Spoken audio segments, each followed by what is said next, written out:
হুম। আসসালামু আলাইকুম ওয়া রাহমাতুল্লাহি ওয়া বারাকাতুহু।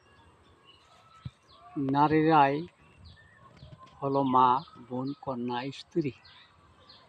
আপনাদের দৃষ্টি আকর্ষণ করে বলছি, ইংরেজি একটি শব্দ নটি, অর্থ হলো খারাপ। এই শব্দটি মুখে উচ্চারণ করাও খারাপ। এখানে পুরুষ নারী উভয়ই খারাপ হতে পারে।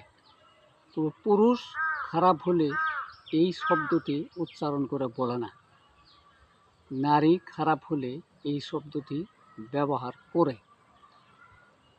আর নারীরাই এই শব্দটি মুখে উচ্চারণ বেশি করে।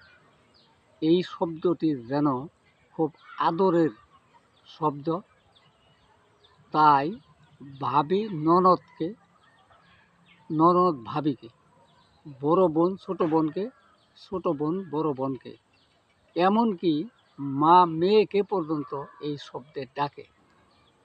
এটা পরিহার করা উচিত।